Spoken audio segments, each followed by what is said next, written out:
नमस्कार, जय हिंद साथियों।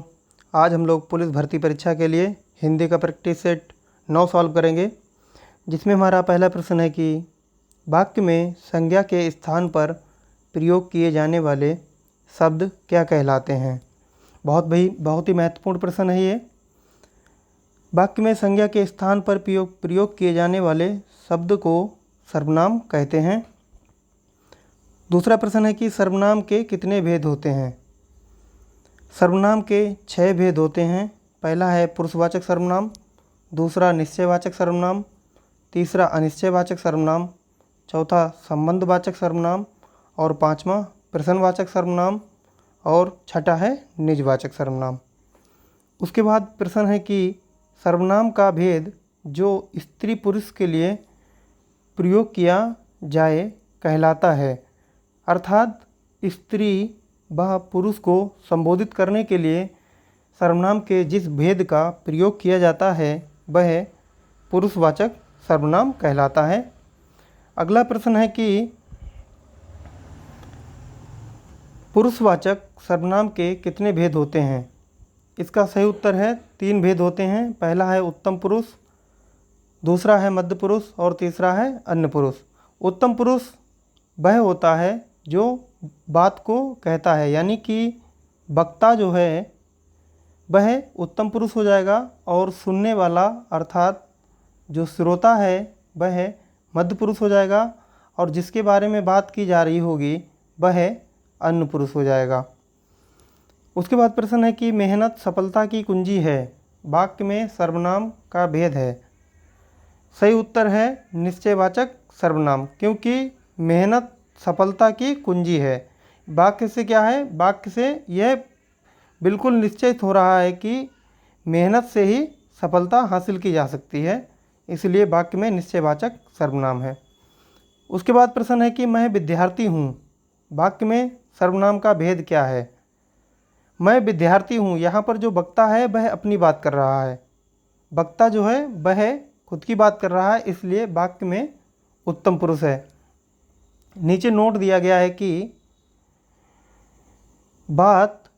नोट में है बात कहने वाला या वक्ता उत्तम पुरुष की श्रेणी में आता है, बात को सुनने वाला मध्यम पुरुष की श्रेणी में आता है और जिसके बारे में बात की जाए वह अन्य पुरुष की श्रेणी में आता है।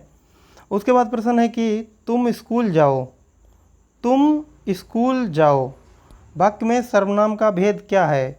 वाक्य में जो वक्ता है वह अपने लिए बात ना कहकर मध्य पुरुष के लिए बात कह रहा है कि तुम स्कूल जाओ, जो सुनने वाला है उससे कह रहा है, इसलिए वाक्य में क्या है, मध्यम पुरुषवाचक सर्वनाम होगा।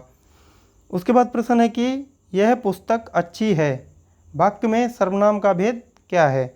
यह पुस्तक अच्छी है, यह पुस्तक अच्छी है मतलब जो बात की जा रही है वह किसी अन्य वस्तु के बारे में की जा रही है, मतलब जो कोई 2 व्यक्ति हैं वह आपस में बात कर रहे हैं कि यह पुस्तक कैसी है, यह पुस्तक अच्छी है, तब यह पुस्तक के बारे में बात कर रहे हैं, तब यह अन्य पुरुष का उदाहरण होगा।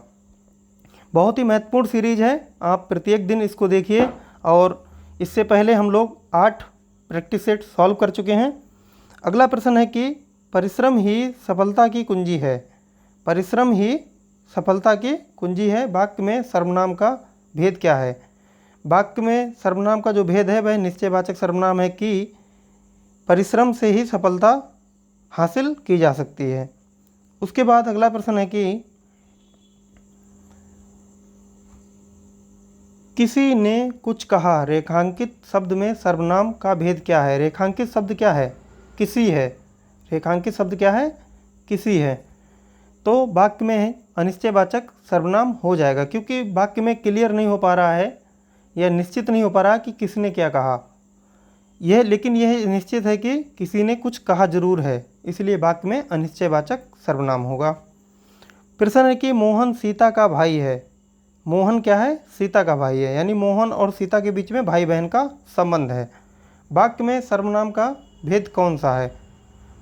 हम लोग प्रश्न पढ़कर ही उत्तर जान गए थे कि वाक्य में संबंधवाचक सर्वनाम है, क्योंकि मोहन और सीता जो है वो आपस में भाई बहन हैं। अगला प्रश्न है कि शायद कल स्कूल बंद रहेगा। शायद जो है वह एक संदेह की दृष्टि से देखा जाने वाला शब्द है शायद, यानी कि कन्फ्यूज़न से भरा हुआ शब्द है शायद। शायद कल स्कूल बंद रहेगा मतलब क्लियर नहीं है कि स्कूल बंद रहेगा या खुला रहेगा। वाक्य में सर्वनाम का भेद क्या है? इसका भी सही उत्तर है अनिश्चयवाचक सर्वनाम।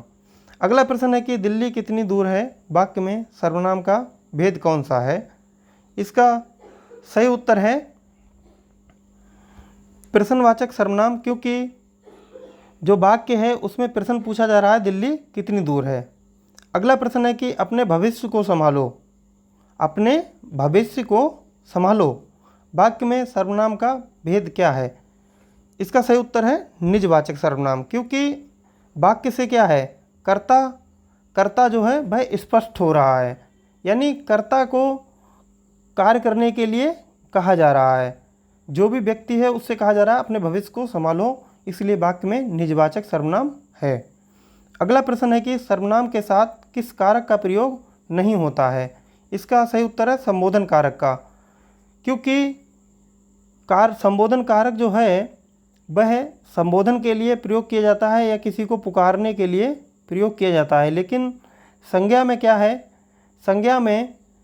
संज्ञा जो है वह या तो नाम हो जाएगा या तो किसी को संबोधित करने के लिए जो शब्द प्रयोग किए जाते हैं वह संज्ञा की श्रेणी में आते हैं। इसलिए जो संबोधन कारक है वह सर्वनाम में संज्ञा का रूप ले लेता है, या यह कहें कि सर्वनाम जो है वह संबोधन कारक की जगह पर अपना कार्य पूर्ण करता है। नोट है कि सर्वनाम में केवल 7 कारकों का प्रयोग होता है और सर्वनाम में संबोधन कारक का प्रयोग नहीं होता है। अगला प्रश्न है कि सर्वनाम शब्द किसके स्थान पर प्रयोग किए जाते हैं? इसका सही उत्तर है संज्ञा शब्दों के स्थान पर। सर्वनाम जो शब्द है वह संज्ञा शब्दों के स्थान पर प्रयोग किए जाते हैं। जय हिंद।